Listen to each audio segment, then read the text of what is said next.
Assalamualaikum warahmatullahi wabarakatuh. Selamat datang ke kelas 11 IPS 2 SMA Negeri 5 Yogyakarta. Berjumpa lagi dengan saya Lukman Nafa Reza atau Pak Reza atau bisa dipanggil juga Mas Reza dengan materi setelah pendapatan nasional, dan sudah saya jelaskan di pertemuan sebelumnya juga, kita akan membahas mengenai pertumbuhan ekonomi dan pembangunan ekonomi.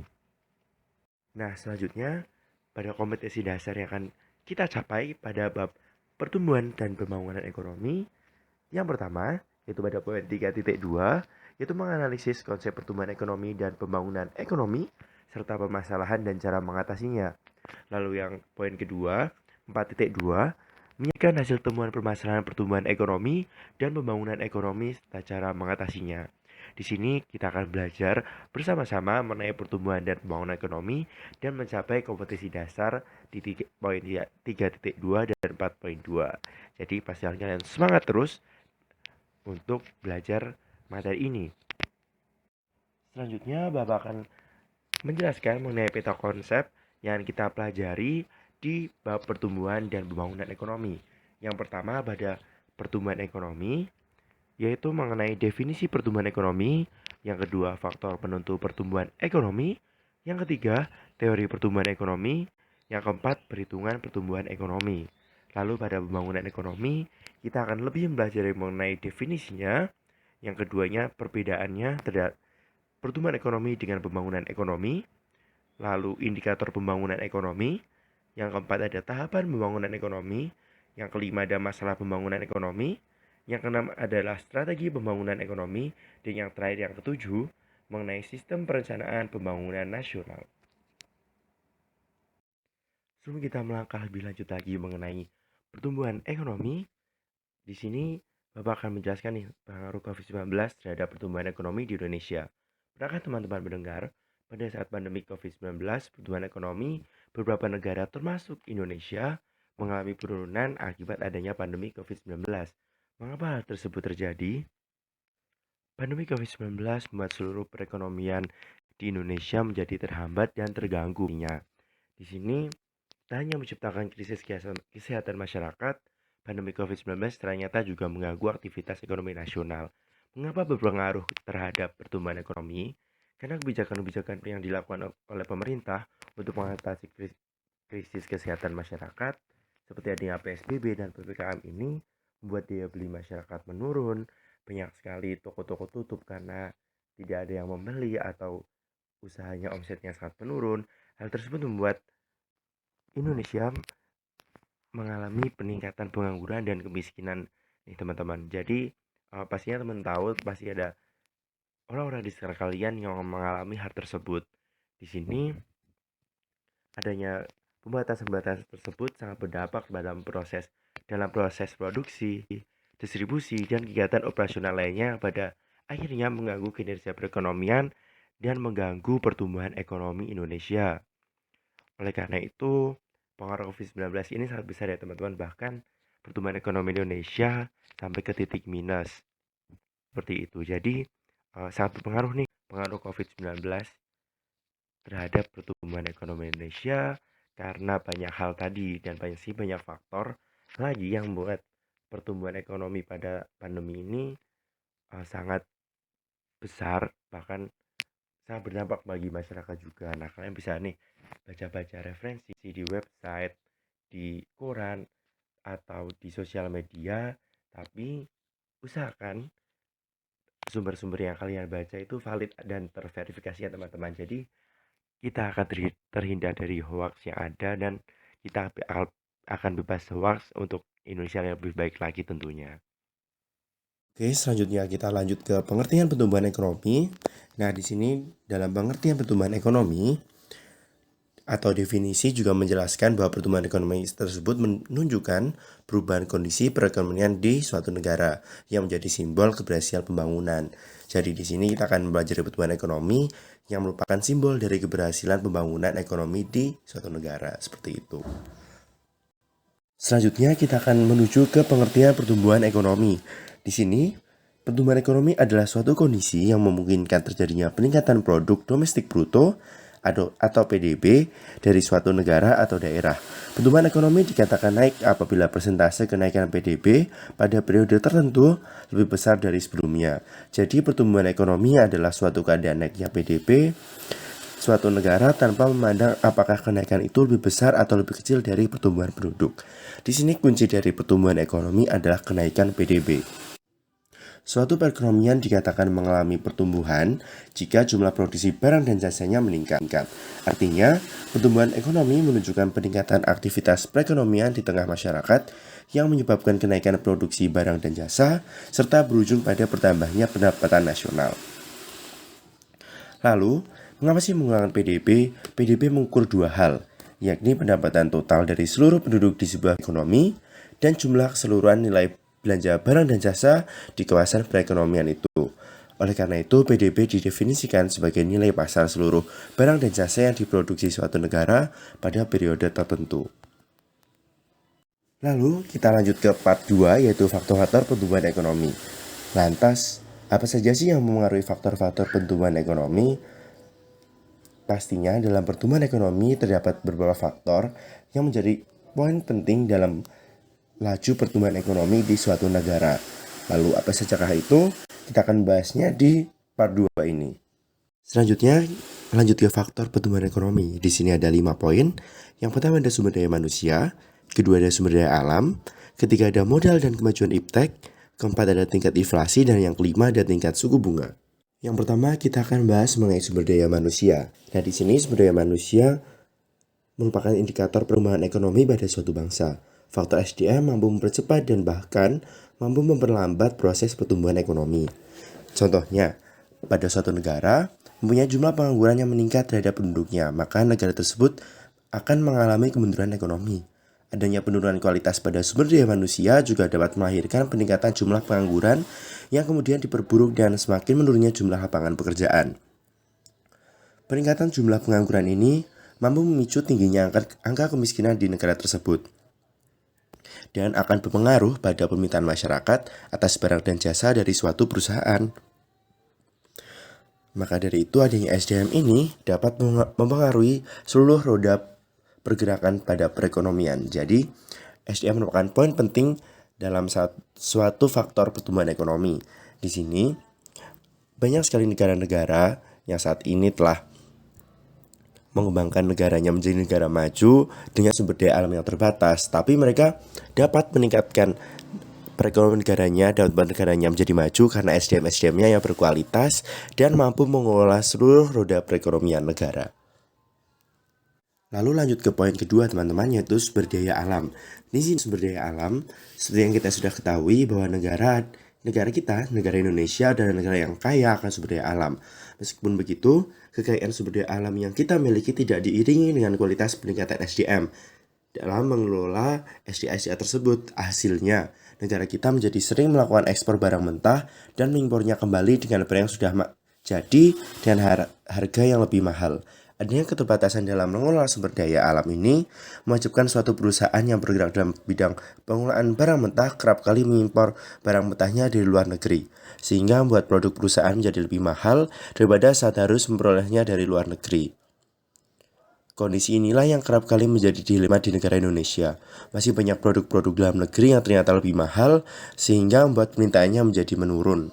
Di sini SDA yang melimpah jika tidak diiringi dengan SDM, maka pertumbuhan ekonomi tidak akan meningkat dengan cepat, bahkan berangsur lambat, dan bahkan banyak perusahaan, banyak masyarakat yang mendapatkan barang impor dari luar negeri, tapi bahan aslinya ada di Indonesia. Itulah membuat Indonesia belum menjadi negara maju sampai sekarang. Lalu kita akan lanjut lagi ke modal dan kemajuan iptek. Suatu negara akan dinilai maju dalam hal ekonomi jika mengalami peningkatan terkait pemanfaatan ilmu pengetahuan dan teknologinya.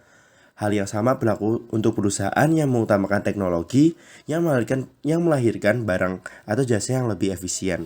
Adanya pemanfaatan teknologi yang sudah maju dinilai bahwa perusahaan tersebut bisa melahirkan produk yang lebih cepat serta efisien. Contohnya ini teman-teman, teknologi dalam hal peralatan produksi. Jika digunakan secara tepat, maka akan membantu mengurangi penyerapan tenaga kerja, sehingga anggaran tenaga kerja bisa dipangkas dan digunakan untuk keperluan lain. Namun, Dalam penerapan teknologi atau iptek ini tentunya masih jarang atau sulit diterapkan untuk perusahaan yang sedang berkembang karena alat teknologi bahan berteknologi tinggi tersebut umumnya sangat mahal dan harus diimpor dari luar negeri. Jadi di sini modal yang dikeluarkan juga banyak nih teman-teman dalam meningkatkan teknologi-teknologi yang ada untuk menghasilkan produksi barang dan jasa. Jadi modal dari kemajuan iptek juga merupakan sebuah faktor penentu pertumbuhan ekonomi yang sangat penting di sini karena barang dan jasa yang dihasilkan juga berasal dari modal dan kemajuan iptek yang digunakan. Lalu ke poin yang keempat, teman-teman. Pasti teman-teman sudah sering mendengar mengenai tingkat inflasi. Inflasi ini sudah pasti banyak diberitakan oleh berita-berita dan terdapat di website.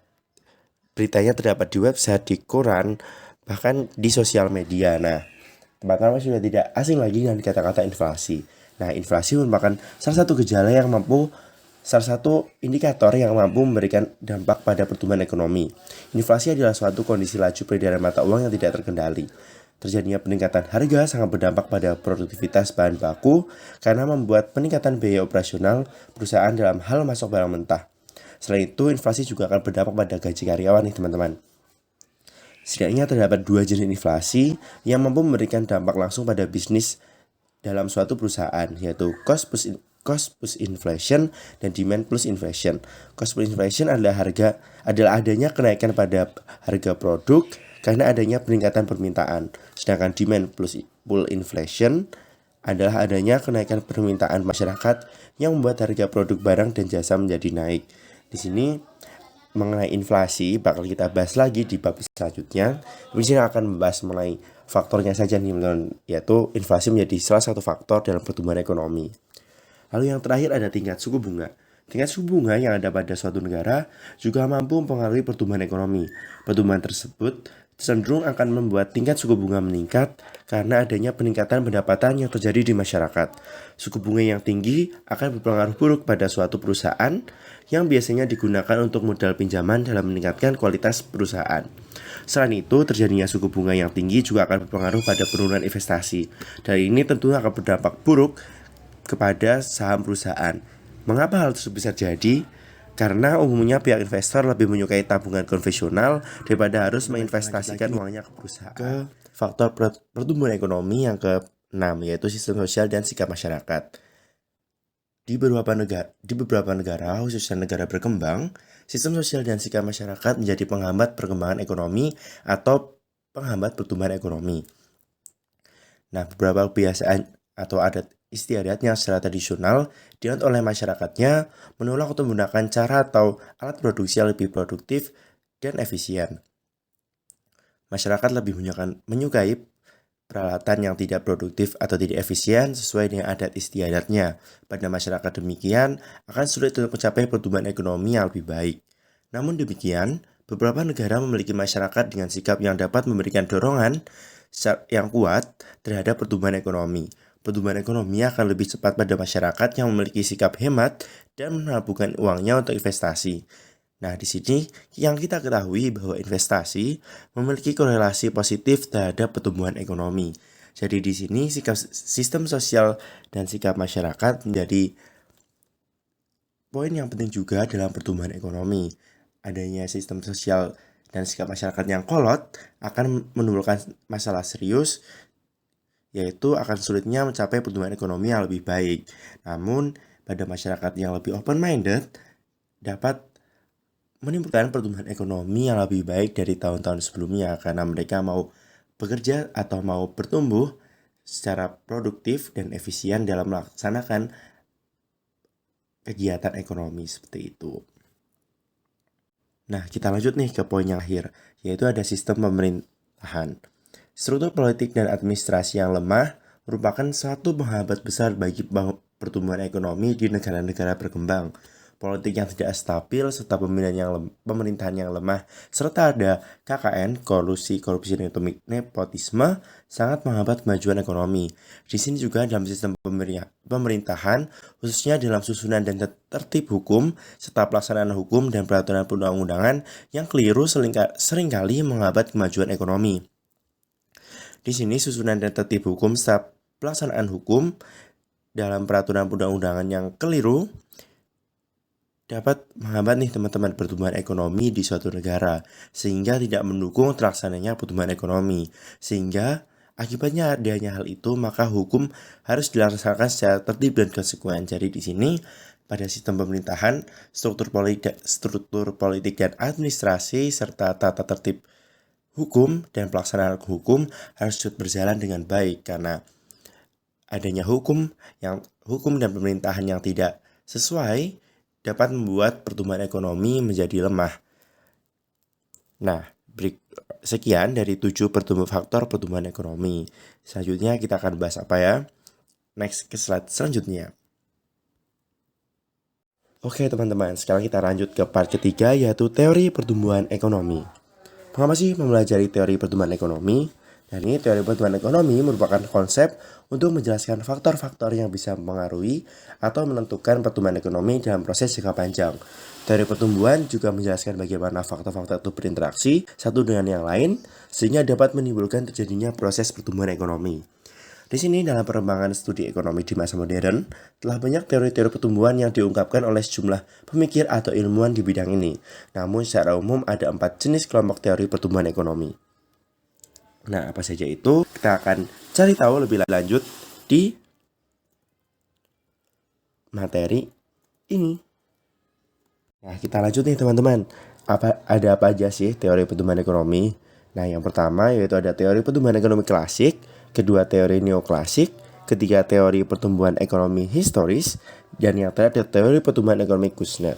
Nah, di sini teman-teman bakal dapat insight yang bagus, pandangan yang hebat dari para pemikir-pemikir ekonomi, dan juga terdapat pemikir bapak ekonomi di dunia teman-teman, yaitu ada Adam Smith sebagai bapak ekonomi dunia. Jadi teman-teman di sini bakal dapat banyak sekali pandangan mengenai teori pertumbuhan ekonomi.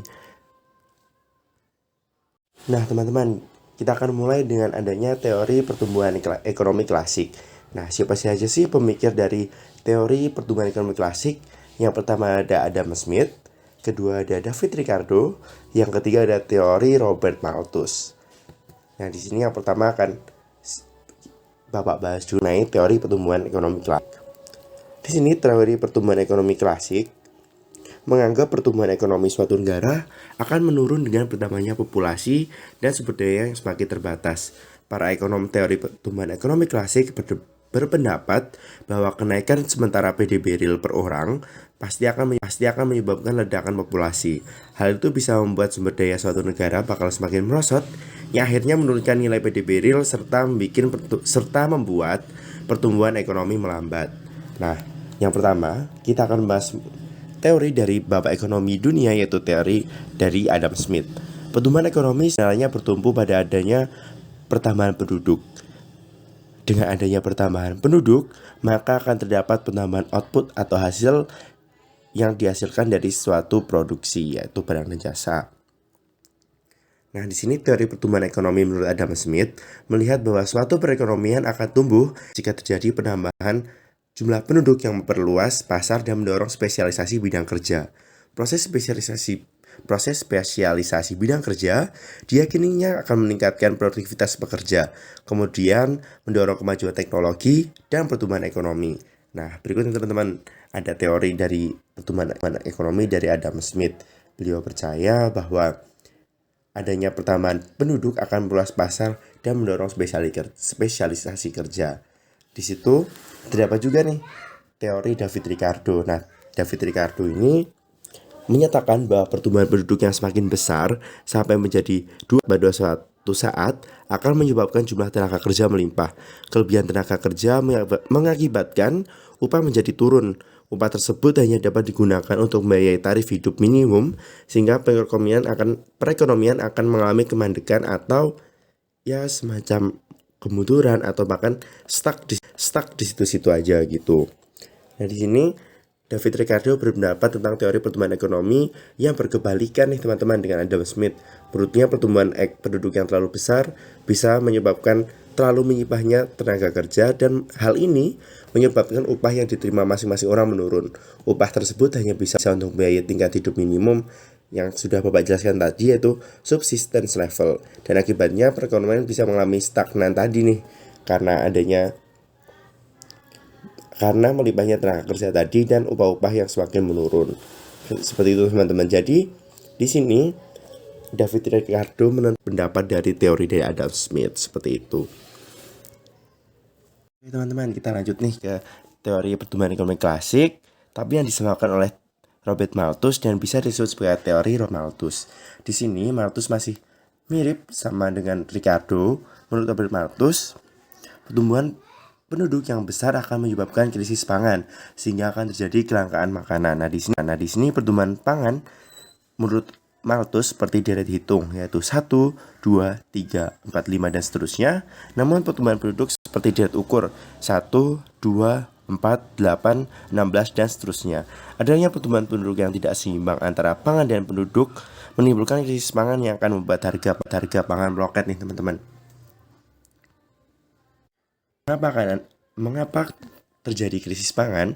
Karena di sini menurut Malthus tidak semua orang dapat mengakses pangan sehingga harga pangan pun nanti akan meroket. Seperti itu teman-teman, teori dari Robert Malthus. Jadi bisa disimpulkan bahwa teori pertumbuhan ekonomi klasik di sini Adam Smith lebih menekankan pada perekonomian tumbuh dengan meningkatnya pertumbuhan penduduk. Hal di sini David Ricardo membalik seluruh teori dari Adam Smith dan mengatakan atau menyatakan bahwa pertumbuhan penduduk yang semakin besar menyebabkan penurunan upah dan ekonomi menjadi stagnan. Hal di sini Robert Malthus meneruskan dari teori David Ricardo menyatakan bahwa pertumbuhan penduduk 2 kali lipat dibandingkan produksi pangan, sehingga akan terjadi krisis pangan atau kelangkaan nantinya. Nah, di sini kelangkaan juga termasuk sebagai masalah ekonomi nih teman-teman. Oke teman-teman, kita lanjut lagi nih ke teori neoklasik. Teori neoklasik ini berbeda nih teman-teman dengan teori sebelumnya. Teori ini lebih memperhatikan hal lain yang mempengaruhi pertumbuhan ekonomi selain pertumbuhan penduduk. Nah, apa saja sih yang diperhatikan? Nah, hal yang diperhatikan di teori neoklasik yaitu kewirausahaan dan investasi. Oke, kita langsung aja ke teori pertama yang diutarakan. Teori neoklasik pertama diutarakan oleh Joseph Schumpeter. Nah, di sini Joseph Schumpeter menyatakan bahwa pertumbuhan ekonomi ditentukan oleh kemampuan kewirausahaan atau entrepreneurship. Teori ini menekankan pada inovasi yang dilakukan oleh para pengusaha yang mana kemajuan teknologi sangat ditentukan oleh jiwa kewirausahaan masyarakat yang mampu melihat peluang untuk membuka usaha baru, mampu memperluas usaha yang telah ada. Dengan pembukaan usaha baru dan perluasan usaha, tersedia lapangan kerja tambahan untuk menyerap angkatan kerja yang bertambah setiap tahunnya. Teori neoklasik selanjutnya yaitu aliran Neo-Keynes dan Harrod-Domar. Diperkenalkan oleh Keynes dan diperluas oleh Harrod-Domar, teori ini beranggapan bahwa modal harus dipakai secara efektif karena pertumbuhan ekonomi sangat dipengaruhi oleh peranan pembentukan modal tersebut. Teori ini juga membahas tentang pendapatan nasional dan kesempatan kerja. Menurut Harrod-Domar, perlu adanya pembentukan modal atau investasi untuk mencapai pertumbuhan ekonomi yang teguh atau steady growth. Semakin banyak modal maka produksi barang dan jasa juga semakin banyak. Jadi kalau menurut teori ini ada syarat agar perekonomian negara dapat berkembang secara jangka panjang, dan teori ini memiliki kesimpulan yaitu perlu adanya investasi untuk mencapai pertumbuhan ekonomi yang teguh atau steady growth teman-teman. Kalau tadi Schumpeter lebih menekankan pada kewirausahaan, di sini Harrod-Domar lebih menekankan pada investasi untuk mencapai pertumbuhan ekonomi yang teguh atau steady growth itu tadi. Oke teman-teman, masih di teori neoklasik. Di sini kita akan membahas mengenai pemikiran Robert Solow. Nah, di sini menurut Solow, dalam jangka panjang tingkat tabungan dapat menentukan modal dalam proses produksi. Nah, artinya semakin tinggi tingkat tabungan, semakin tinggi pula modal dan output yang dihasilkan. Solow juga berpendapat bahwa pertumbuhan ekonomi adalah rangkaian kegiatan dan 4 faktor utama, yaitu manusia, akumulasi modal, teknologi modern, dan hasil atau output. Nah, di sini setelah kita membahas mengenai teori pertumbuhan ekonomi neoklasik, bisa disimpulkan dari 3 pemikiran tersebut. Yang pertama dari Schumpeter, yaitu pertumbuhan ekonomi ditentukan oleh kemampuan kewirausahaan atau entrepreneurship. Nah, yang kedua dari aliran Neo-Keynes atau Harold Domar lebih menekankan perlu adanya investasi untuk mencapai pertumbuhan ekonomi yang teguh atau steady growth. Dan yang terakhir dari Robert Solow nih, semakin tinggi tingkat tabungan, semakin tinggi modal dan output yang dihasilkan. Nah, sekian dari teori neoklasik. Nah, bakal ada teori apa lagi sih yang kita akan pelajari di pertumbuhan ekonomi ini? Bakal ada lagi mengenai teori pertumbuhan ekonomi historis. Lebih jelasnya kita langsung ke next slide ya. Nah, teman-teman, kita lanjut ya ke teori pertumbuhan ekonomi historis. Nah, sebelumnya teori pertumbuhan ekonomi historis, teori ini berpandangan bahwa pertumbuhan ekonomi itu memiliki tahapan-tahapan tertentu. Jadi untuk mencapai pertumbuhan yang maksimal harus melewati tahapannya dari awal hingga akhir. Nah, di sini terdapat beberapa pemikiran dari pemikir ekonomi, yaitu dari Friedrich List, dari Werner Sombart, dan dari Walt Whitman Rostow, serta terdapat Bruno Hildebrand, lalu yang terakhir ada Karl Burger. Langsung kita mulai saja dari teori pertumbuhan ekonomi historis Friedrich List. Menurut List, Friedrich List ini biasa dipanggil atau di buku-buku disebutkan dengan nama List. Menurut List, pertumbuhan ekonomi dikelompokkan menurut kebiasaan masyarakat dalam menjaga kelangsungan hidupnya melalui tata cara produksi. Nah, teori yang dijelaskan oleh Friedrich List membagi pertumbuhan ekonomi yang terjadi di suatu negara berdasarkan cara produksi dan mata pencaharian masyarakat. Dalam teori ini, pertumbuhan ekonomi ditunjukkan secara bertahap atau bertingkat seperti sebuah tangga, sehingga disebut juga sebagai Staffeltheorien. Terdapat 4 fase pertumbuhan ekonomi, yaitu masa berburu dan mengembara, yang kedua peternak dan bertani, ketiga bertani dan kerajinan, keempat ada kerajinan, industri, dan perniagaan. Nah, kita akan bahas satu-satu nih teman-teman. Yang pertama ada masa berburu dan mengembara. Pada masa ini manusia masih hidup berpindah-pindah atau nomaden karena masih adanya ketergantungan terhadap alam tentunya, dan mereka masih memburu hewan dan tempat pencarian sumber makanan. Mereka akan berpindah ke tempat lain jika jumlah persediaan makanan di tempat tersebutlah habis, sehingga dapat disimpulkan bahwa manusia masih hidup hanya untuk keperluan pribadinya, yaitu mencari makan. Oke, kita lanjut ya ke fase yang selanjutnya, yaitu fase atau masa peternak dan bertani. Di sini, setelah menemukan cara peternak hewan dan juga bertani, manusia pun mulai tinggal menetap di suatu tempat. Mereka membudidayakan hewan-hewan dan melakukan pertanian untuk memenuhi kebutuhan hidupnya. Karena manusia sudah mulai hidup menetap, maka mulailah muncul perkumpulan dari rumah yang berubah menjadi perkampungan dan juga pedesaan. Nah, di sini sudah semakin modern nih teman-teman, sudah semakin mereka memikirkan tentang membuat perkumpulan dengan adanya perkampungan dan juga pedesaan. Di sini juga mereka juga mulai peternak dan bertani yang masih diteruskan sampai sekarang juga. Seperti itu. Lalu yang fase ketiga yaitu masa bertani dan kerajinan. Pada masa ini masyarakat mulai mencoba membuat peralatan yang digunakan untuk membantu kegiatan pertanian, sehingga terciptalah alat-alat pertukangan dan juga pandai besi. Lalu fase atau masa yang terakhir yaitu masa industri dan perniagaan. Nah, sudah semakin modern nih teman-teman. Manusia seiring dengan kerajinan yang semakin besar, maka mereka mulai melakukan perniagaan terhadap barang kerajinannya. Teknologi pada masa ini juga sudah mengalami kemajuan dan perdagangan sudah dalam tingkat nasional, bahkan internasional dengan didukungnya transportasi yang memadai. Nah, 4 fase tersebut yang diutarakan oleh Friedrich List nih teman-teman, yaitu ada fase berburu dan mengembara, lalu berkembang lagi dengan mereka mulai bisa beternak dan bertani lalu hidup menetap, lalu berkembang lagi ke fase yang ketiga yaitu bertani dan kerajinan, dan akhirnya fase yang terakhir yaitu kerajinan, industri, dan perniagaan. Nah, selanjutnya teori pertumbuhan ekonomi historis yang diutarakan oleh pemikir ekonomi Werner Sombart. Werner Sombart menyatakan bahwa pertumbuhan ekonomi terjadi karena masyarakat memiliki susunan organisasi dan ideologi masyarakat.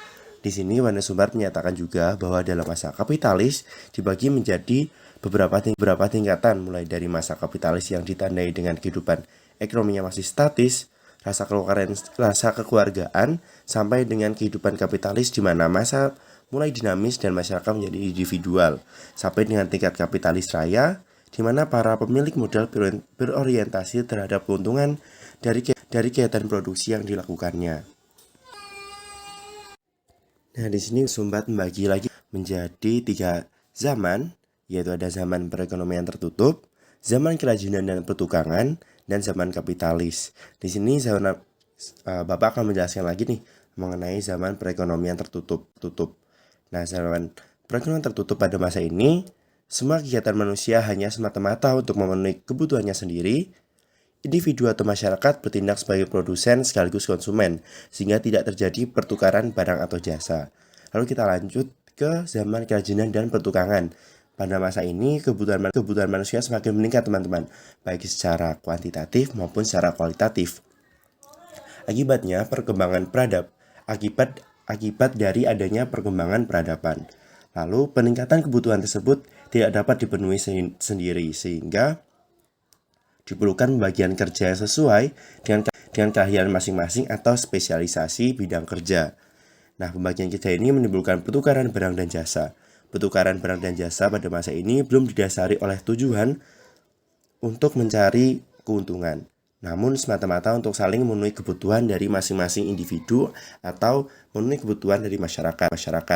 Masa kerajinan dan pertukangan memiliki ciri-ciri sebagai berikut. Yang pertama, meningkatnya kebutuhan manusia. Kedua, adanya pembagian tugas sesuai dengan keahlian atau spesialisasi bidang kerja. Yang ketiga, timbulnya pertukaran barang dan jasa. Dan yang terakhir, yang keempat, pertukaran belum didasari profit motivasi atau profit motif. Jadi mereka belum didasari nih untuk mencari keuntungan, tapi mereka didasari untuk memenuhi kebutuhan. Oke, lanjut ke zaman selanjutnya, yaitu ada zaman kapitalis. Di sini kapitalis ditandai dengan adanya 4 zaman, teman-teman. Bibit-bibit kapitalis pada zaman kapitalis ini sudah mulai muncul nih, teman-teman, dalam kegiatan perekonomian. Kaum kapitalis sudah mulai menguasai organisasi perekonomian. Yang pertama ada zaman kapitalis purba, ditandai dengan ciri-ciri perekonomian yang mereka lakukan untuk mencukupi kebutuhannya mereka sendiri. Lalu hubungan masyarakat bersifat kekeluargaan dan terikat adat istiadat. Yang ketiga, kehidupan ekonomi masih bersifat statis. Yang keempat, kehidupan ekonomi tergantung sektor pertanian. Lalu, sering perkembangan zaman pada zaman kapitalis yang kedua, yaitu terdapat zaman kapitalis madya atau fruh kapitalis, yang ditandai dengan ciri-ciri tujuan kegiatan ekonomi, yaitu untuk mencari keuntungan. Jadi tidak lagi nih untuk memenuhi kebutuhan saja, tapi mereka juga sudah profit motif atau mencari keuntungan. Di sini yang terdapat ciri-ciri yang kedua, yaitu hubungan masyarakat bebas. Yang ketiga, muncul sifat individu. Yang keempat, kehidupan ekonomi berjalan dinamis. Yang kelima, muncul jenis pekerjaan baru, misalnya pedagang dan lain-lain. Lalu produksi berdasarkan pesanan, dan yang terakhir sudah dipergunakan uang sebagai alat tukar. Jadi di zaman kapitalis muda, uang sudah dianggap sebagai alat tukar nih, tidak lagi barter dan lain-lain. Lalu masuk ke zaman kapitalis raya atau yang ketiga, yaitu hock kapitalis, ditandai dengan adanya tumbuh kaum kapitalis yang memiliki faktor-faktor produksi. Nah, pasti teman-teman sudah tahu kan faktor-faktor produksi itu ada apa aja. Lalu yang kedua, yaitu ada produksi dilakukan secara massal dengan alat-alat modern. Yang ketiga, timbul monopoli dan persaingan tidak sehat. Yang keempat, terjadi eksploitasi terhadap buruh dan majikan. Nah, setelah adanya zaman kapitalis raya ini, dilanjutkan dengan zaman kapitalis akhir atau bisa disebut dengan spat kapitalis. Ditandai oleh ciri-ciri. Yang pertama, muncul usaha untuk lebih mementingkan kesejahteraan bersama daripada kepentingan individu secara adil. Lalu terdapat campur tangan pemerintah dalam kegiatan ekonomi. Dan yang terakhir adalah hilangnya para majikan besar.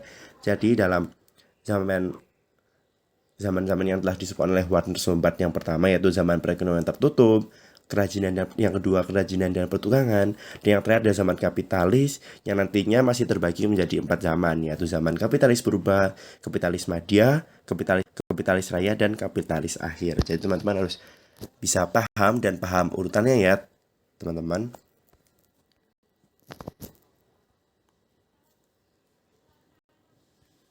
Oke teman-teman, kita lanjut lagi ya ke teori selanjutnya, yaitu teori pertumbuhan ekonomi historis oleh Walt Whitman Rostow.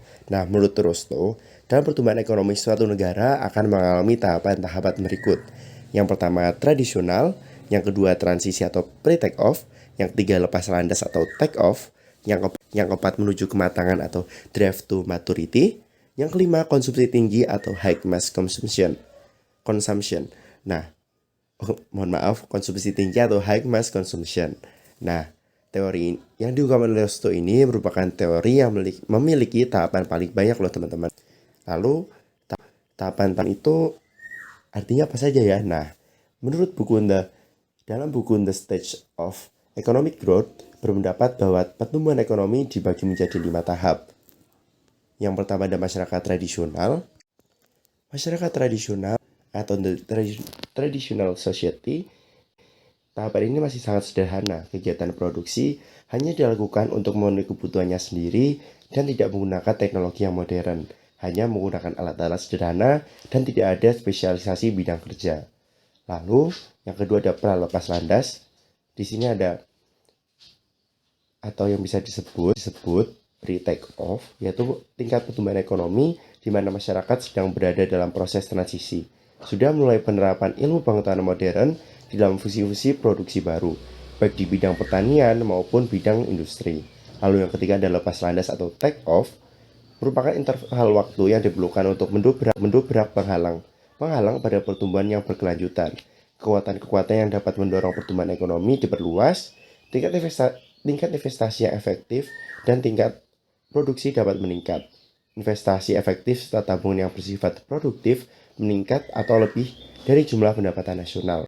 Industri baru berkembang dengan cepat dan industri yang sudah ada mengalami ekspansi dengan cepat seperti itu. Nah, sebelum yang terakhir ada dorongan menuju kedewasaan atau the drive to maturity. Merupakan perkembangan terus-menerus di mana perekonomian tumbuh secara teratur setelah lapangan usaha bertambah luas dengan penerapan teknologi modern. Investasi efektif serta tabungan meningkat dari 10% hingga 20% dari pendapatan nasional dan investasi ini berlangsung secara cepat. Output dapat melampaui pertambahan jumlah penduduk. Barang-barang yang dahulunya diimpor kini sudah dapat dihasilkan sendiri. Tingkat perekonomian menunjukkan kapasitas bergerak melampaui kekuatan industri pada masa take off dengan penerapan teknologi modern. Dan yang terakhir, konsumsi tinggi. Sektor industri merupakan sektor yang memimpin atau leading sektor, bergerak ke arah produksi barang-barang konsumsi tahan lama dan jasa-jasa. Pendapatan real per kapita selalu meningkat sehingga sebagian besar masyarakat mencapai tingkat konsumsi yang melampaui kebutuhan bahan pangan dasar, sandang, dan pangan. Nah, di sini kesempatan kerja penuh sehingga pendapatan nasional tinggi. Pendapatan nasional yang tinggi dapat memenuhi tingkat konsumsi tinggi juga. Nah, sekian tahapan-tahapan yang telah disampaikan oleh Walt Whitman Rostow. Dan pastinya kalian harus paham dan tahu urutan dari apa yang disampaikan oleh Walt Whitman Rostow pada teori pertumbuhan ekonomi historis atau bisa juga dengan teori pertumbuhan ekonomi modern seperti itu. Oke teman-teman, kita lanjut ya ke teori pertumbuhan ekonomi historis, yaitu teori yang diutarakan oleh Bruno Hildebrand. Nah, di sini Bruno memiliki pandangan yang cukup unik dibanding tokoh yang lainnya. Menurut Bruno, pertumbuhan ekonomi dimulai dari alat menukar yang dilakukan oleh masyarakat, yaitu melalui masa tukar menukar barang atau barter, masa tukar menukar dengan uang atau jual beli, dan masa tukar menukar dengan kredit. Karena memiliki pandangan yang berbeda, bisa dinyatakan bahwa Bruno memandang pertumbuhan ekonomi bukan dari segi produksi ataupun konsumsi, melainkan dari segi distribusi. Di sini Bruno Hildebrand menekankan pada masa pertukaran barang atau barter masa pertukaran dengan uang atau jual beli, dan masa pertukaran dengan seperti itu. Oke, langsung ya ke teori pertumbuhan ekonomi historis yang terakhir menurut Karl Burzer nih teman-teman. Di sini Karl Burzer mengungkapkan bahwa pertumbuhan ekonomi suatu negara didasarkan oleh hubungan konsumen dengan produsen. Tahapan pada teori yang disampaikan oleh Karl Burzer itu ada 4. Yang pertama dari rumah tangga tertutup, rumah tangga kota, rumah tangga bangsa atau kemasyarakatan, dan rumah tangga dunia. Lalu kita akan bahas nih. Yang pertama yaitu rumah tangga tertutup. Masyarakat hanya memenuhi kebutuhan kelompoknya sendiri. Lalu yang kedua rumah tangga kota, mulai muncul hubungan dagang antar desa dan desa dengan kota. Lalu yang ketiga rumah tangga bangsa atau masyarakatan, perdagangan rumah tangga bangsa dilakukan antar kota akan membentuk satu kesatuan masyarakat yang melakukan pertukaran dagang dalam negaranya. Jadi mereka saling tukar menukar antar kota nantinya seperti itu. Nah, di sini yang terakhir ada rumah tangga dunia, yaitu masa di mana perdagangan telah melewati masa-masa negara. Seperti yang kita ketahui saat ini nih, ada ekspor impor, perdagangan internasional yang dilakukan oleh negara-negara seperti itu. Jadi mereka bisa mencari profit dan memenuhi kebutuhannya masing-masing dari negara tersebut. Seperti itu teman-teman. Nah, lalu apa sih inti dari teori pertumbuhan ekonomi historis? Yang pertama ada Frederick Ries. Frederick Ries pada intinya mengungkapkan bahwa pertumbuhan ekonomi dikelompokkan menurut kebiasaan masyarakat dalam menjaga kelangsungan hidupnya melalui tata cara produksi. Yang kedua, menurut Werner Sombart, pertumbuhan ekonomi terjadi karena masyarakat memiliki susunan organisasi dan ideologi masyarakat. Lalu, menurut Ward Whitman Rostow, intinya, pertumbuhan ekonomi melalui 4 tahapan, yaitu tradisional, transisi, lepas landas, dan menuju kematangan. Dan nantinya muncul konsumsi tinggi atau high mass consumption. Lalu yang keempat, menurut Bruno Hildebrand, pertumbuhan ekonomi dimulai dari alat menukar masyarakat, yaitu barter, jual beli dengan uang, dan sistem kredit. Dan yang terakhir, menurut Karl Burzer, pertumbuhan ekonomi suatu negara didasarkan oleh hubungan dengan produsen. Oke teman-teman, kita lanjut ya ke teori pertumbuhan ekonomi yang terakhir, yaitu ada teori pertumbuhan ekonomi Kuznets. Nah, menurut Kuznets nih teman-teman, pertumbuhan ekonomi merupakan kenaikan kemampuan jangka panjang suatu negara dalam menyediakan berbagai jenis barang-barang ekonomi dengan jumlah yang banyak kepada penduduknya.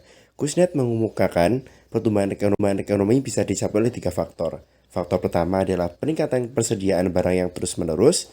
Faktor kedua yaitu perkembangan teknologi. Dan faktor yang terakhir adalah penggunaan teknologi secara efektif dan efisien. Nah, berikut nih ada banyak sekali teori pertumbuhan ekonomi yang telah kita pelajari bersama-sama. Nah, akan saya review sedikit ya mengenai teori pertumbuhan ekonomi tersebut.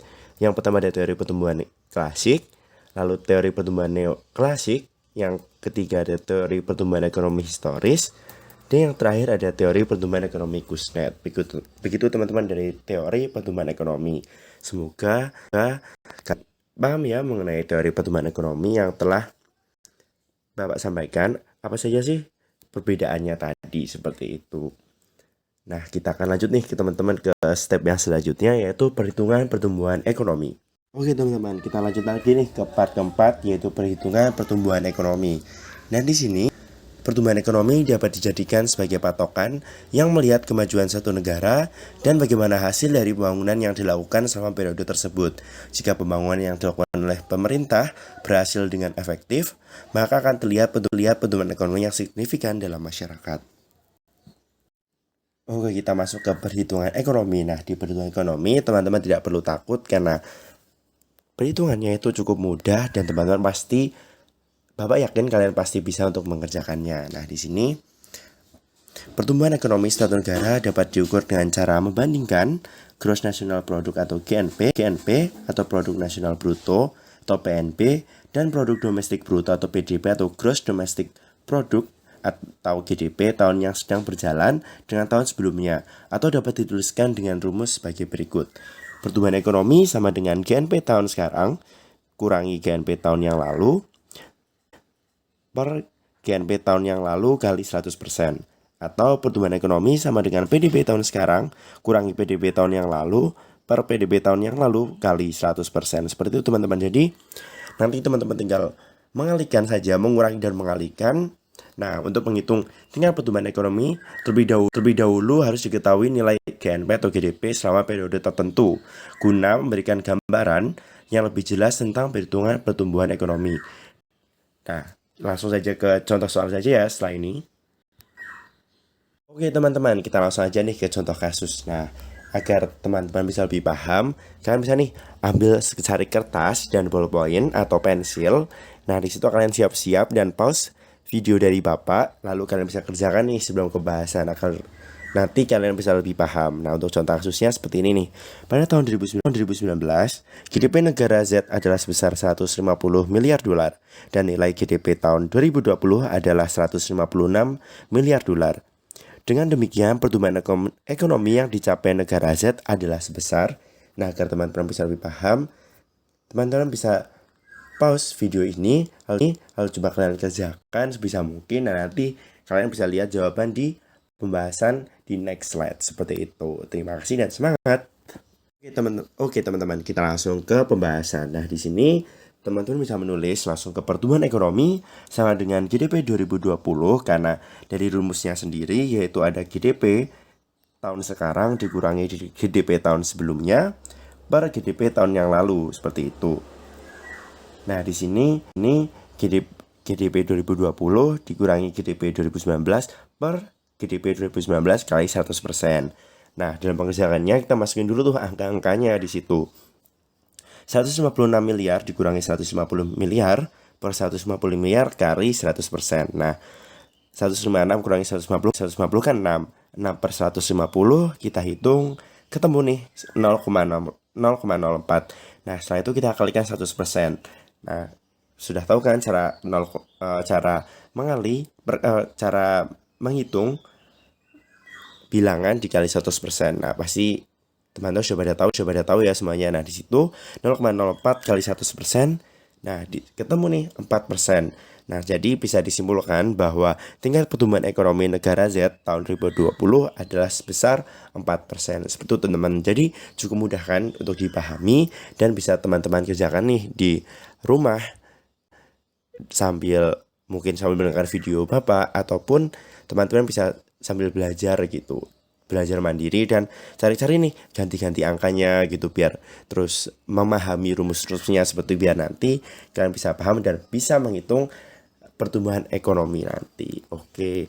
Nah, setelah ini bakal ada kesimpulan yang akan Bapak sampaikan. Jadi teman-teman harus paham ya, mungkin bisa kalau belum paham kalian bisa back terus, karena maksudnya bisa back atau rewind terus video ini biar teman-teman paham, dan jika belum paham kalian bisa tanya ke Bapak melalui WhatsApp pribadi ataupun Google Classroom.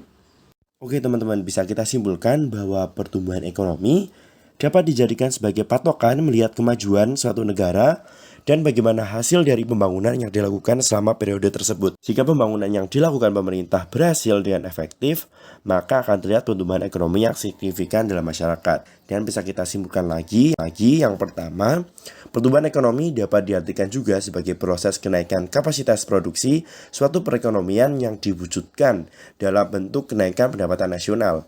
Kedua, teori pertumbuhan ekonomi ada 4, klasik, neoklasik, historis, dan Kuznets. Lalu yang ketiga, pertumbuhan ekonomi suatu negara dapat diukur dengan cara membandingkan, misalnya untuk ukuran nasional, Gross National Product atau GNP, ataupun Gross Domestic Product atau GDP, tahun yang sedang berjalan dengan tahun sebelumnya. Seperti itu teman. Kesimpulan pembelajaran pada video ini, tepatnya pada subbab pertumbuhan ekonomi.